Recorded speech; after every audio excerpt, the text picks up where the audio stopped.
The Rambam, talking about the end of time, after Moshiach comes, says, L'yiyeh esek kol ha'olam, elo lodas es Hashem bilvad. The occupation of the entire world will be solely to know God. In the Hebrew, the Rambam uses two exclusions. L'yiyeh elo, only, and he also says bilvad.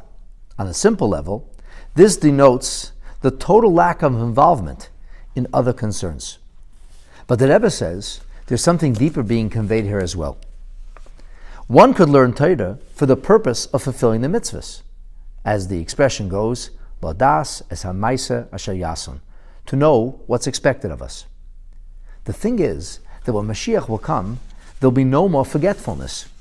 As the Alter Rebbe says in the Laws of Talmud Torah, chapter 2, subsection 10, he speaks about the notion of forgetting portions of the Torah we learned, and he says, ultimately, la'asad lavi yaskiru kol limudei. When Mashiach comes, we'll miraculously remember everything we ever learned.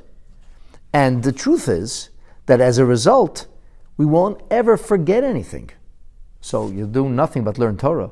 It won't take very long for us to learn everything we have to learn, and the notion of repetition or continuously reviewing in order to remember will not be necessary.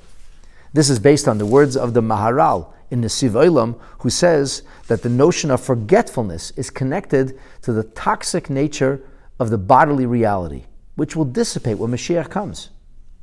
And that is to say then, that when Mashiach comes, the Torah study we engage in will not be for the sake of another detail, meaning as a means to an end, in order to be able to do the mitzvahs, but it will be Torah study only for the sake of Torah study. This is similar to something the Gemara says in Masechet Chulin on page 66, side B. The Gemara talks about kosher fish. And the Gemara notes, Kol sheyesh le kaskeses, any fish that has scales, yesh le snaper, will automatically have fins. And the Gemara says, if that's the case, lichtiv rachamona kaskeses. Why did the Torah have to speak about two signs for a kosher fish? The Torah could simply have said, any fish that has scales is automatically kosher. V'loy lichtiv snaper. It shouldn't have written the notion of fins. And the Gemara has a discussion about this. But in the end, the Gemara says, Amar Rabbi Avo v'chein tana devei Rabbi Yishmael, both Rabbi Avo and the yeshiva of Rabbi Yishmael taught, this is about Yagdil Torah v'Yadir, the Torah becoming magnified, great and glorious.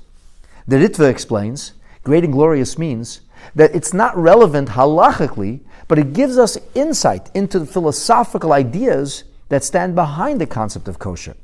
The Mefarshim, the Achronim, discussed this at great length. There's a Chassam Sofer that says that the idea of the fins represents the notion of coming up, coming higher. The idea that a kosher food is the kind of animal we consume that inspires us to reach even higher and higher. And the point being, we have a situation where we learn Torah not as a means to an end, but in an end of itself, Ladas es Hashem, to deepen our relationship with God and to experience a closeness that has never yet been known to humankind.